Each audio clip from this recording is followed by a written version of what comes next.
అండి అందరు ఎలా ఉన్నారు? ఇవాళ చికెన్ ఫ్రై చేసుకుందామండి. మనము ఫస్ట్ అయితే స్టవ్ వెలిగించుకొని కడాయి పెట్టుకుందాం. ఆయిల్ వేసుకుందామండి.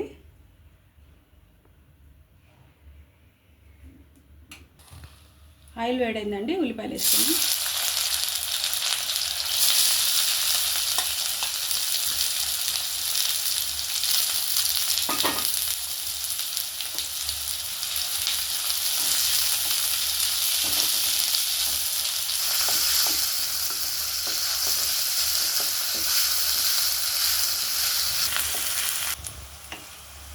గ్రీన్ చిల్లీ వేసుకోవాలండి.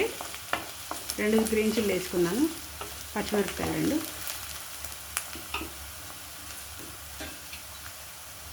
కొంచెం కరివేపాకు,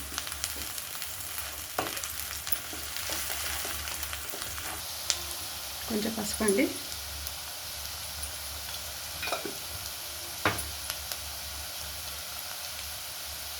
అల్లం వెల్లిగడ్డ అండి 1 చెంచా,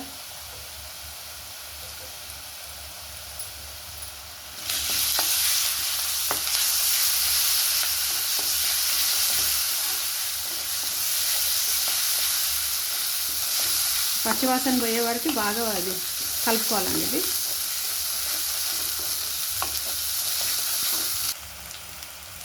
కడిగి పెట్టుకున్న చికెన్ వేసుకుందామండి.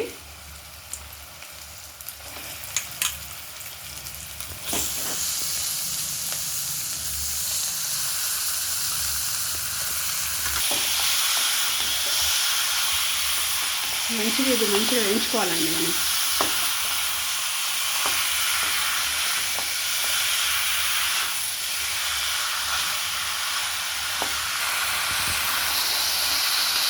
బాగా ఇది కొంచెం నీరు పోయే వరకు మనం కొంచెంసేపు మూత పెట్టి పెట్టుకుందామండి.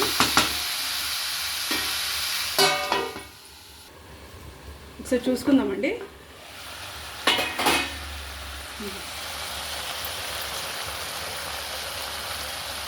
ఇప్పుడు ఉప్పు వేసుకుందామండి. చికెన్కి సరిపడా ఉప్పు వేసుకుందాం.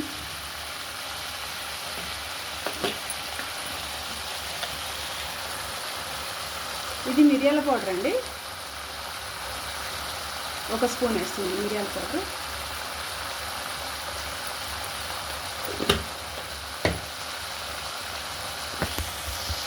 కొంచెం కారం అండి. ఇది మిరియాలే నేను ఎక్కువ తీసుకున్నాను, కారం తక్కువ తీసుకున్నాను చాలా, అంతే. ఈ 3 కలిపి ఒకసారి సిమ్లో పెట్టుకున్నామండి. కలిపేసుకొని ఇట్లా మంచిగా కలిపేసుకోవాలండి. అంటే మనము ఎక్కువ శాతం ఇందులో నేను మిరియాలే వేస్తున్నాను అండి.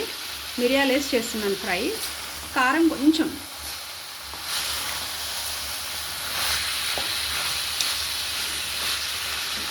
చాలా అంటే చాలా కొంచెం కారం యాడ్ చేసింది. ఈ మిరియాలు వేస్తే చాలా బాగుంటుందండి. రసంలోకి దానికి దీనికి బాగుంటుంది. రసంలో, పప్పులోకి, లేదంటే మనం ఇట్లాగే తినేసేయచ్చు. ఇప్పుడు మూత పెట్టుకుందామండి. ఒక 10 మినిట్స్ మనము సిమ్లో కొంచెం తగ్గించి మంట తగ్గించుకొని మగ్గిద్దాం.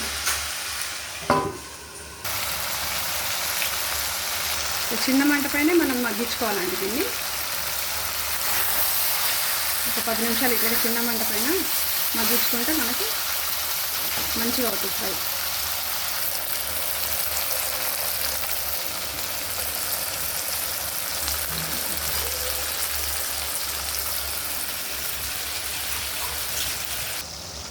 ఇప్పుడు ఇందులో కొంచెం ధనియా పౌడర్ వేసుకుందామండి, 1 టేబుల్ స్పూను.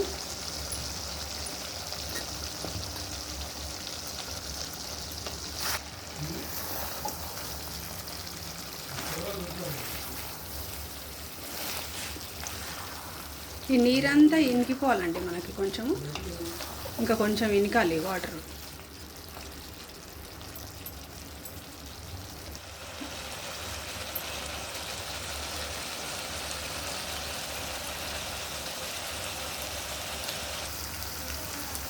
కర్రీ బాగా దగ్గరికి అయిపోయిందండి మనకి.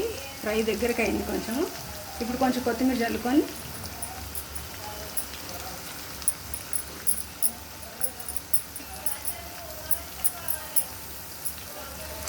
చిన్న నిమ్మకాయ వేసుకుందామండి. సగం చెక్క నిమ్మకాయ తీసుకున్నా. ఇది పిండుకుందాం మనం. మెంజలు తీసుకొని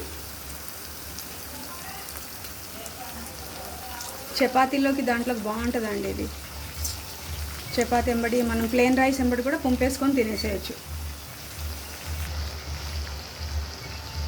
కొంచెం గరం మసాలా వేసుకుందామండి ఇందులోకి.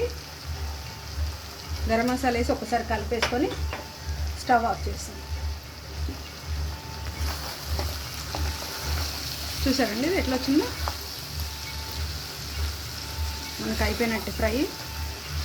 ఇది ఇట్లాగే మనం చపాతీ ఎంబడి కానీ లేదంటే ప్లెయిన్ రైస్తో కానీ తింటే బాగుంటుందండి. ఇలా ఇంతేనండి మన చికెన్ ఫ్రై. టేస్టీగా ఉంటుంది, బాగా అవుతుందండి. ఇది ట్రై చేయండి అందరూ. ఈ రెసిపీ కనుక మీకు అందరికీ నచ్చినట్లయితే ఒకసారి మీరు అందరు ట్రై చేయండి. నా ఛానల్ని సబ్స్క్రైబ్ చేసుకోండి, షేర్ చేయండి, లైక్ చేయండి. అందరూ ఒక లైక్ ఇవ్వండి, నాకు సపోర్టివ్గా ఉంటుంది. Thank you for watching.